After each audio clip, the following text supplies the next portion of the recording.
When Into the Night dropped on Netflix back in 2020, it brought with it a lively, exciting premise with a lot of action and a brisk pace. Season 2 delivered more of the same, but left the door wide open for Season 3 with its cliffhanger ending.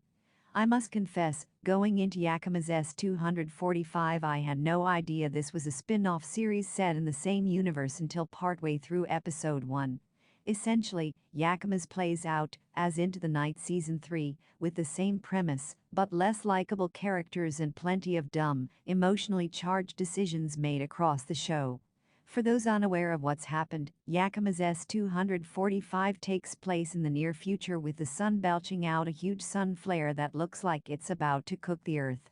In order to survive, those on Earth need to run away from the sun. Don't worry, we're not going into Roland Emmerich territory here, by clinging to the recesses of darkness, shielding from the sun, by outrunning daybreak and traveling around the world.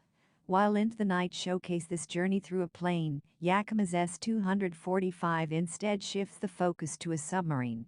Our protagonist here is Armin, a marine biologist on an underwater research mission. Alongside his crew, Daphne, Felix, Cam, and Rana, the group soon find themselves on the cusp of annihilation.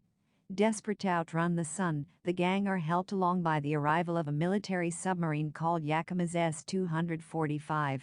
Teaming up with the soldiers on board, they set to work trying to save themselves from certain doom.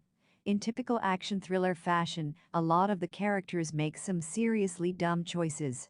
Not only that, the military sub is full of emotionally charged, unhinged individuals and it doesn't give a good impression of the military. I know that may sound like a nitpick for a show revolving around people running from the sun, but it's important because a few tweaks here and there could have made this a solid flick and certainly one that felt more believable. The other problem here stems from the action. Yakamoz has barely any downtime for the characters, and while that in itself is fine, given it keeps things feeling brisk, there's always a danger that the series throws too much at you. Take, for instance, a leak in the sub. Within this scenario, Armin heads out to plug the hole with a soldier called Yanka. They only have 10 minutes to do so, before scrambling back inside. That's a great pitch, but then a killer fish arrives and knocks Yanka away. And, oh no, Armin can't find her? And then he does. Then they scramble back inside and the fish is never seen again. Moments like this, piling up the dramatic tension as a way of trying to heighten things, actually has an adverse effect, with the show feeling more like a parody than a genuine thriller.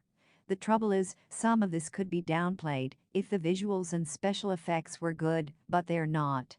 We barely see anything from the sun beyond a few stock establishing shots of our solar system. Even worse, several times the show depicts dead bodies lying across the floor, but the distinct lack of makeup, ripped clothes and the like gives the impression that these men and women are just sleeping rather than dead.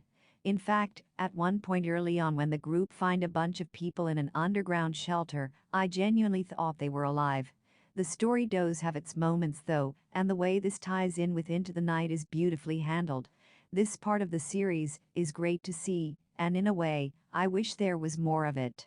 Although to be fair, the final episode does make it clear that these two shows are going to start coming closer together from now on, so we'll see. If you're in the mood for a loud, dumb, action-packed show, Yakamoz S245 certainly ticks those boxes. It's far from perfect, but in its weird little way, there's a definite guilty pleasure edge to this one that'll have you watching through every twist and turn until the end. It's certainly nowhere near as good as Into the Night, but if you enjoyed the Belgium show, you should find enough to like here too. For everyone else, this one's passable at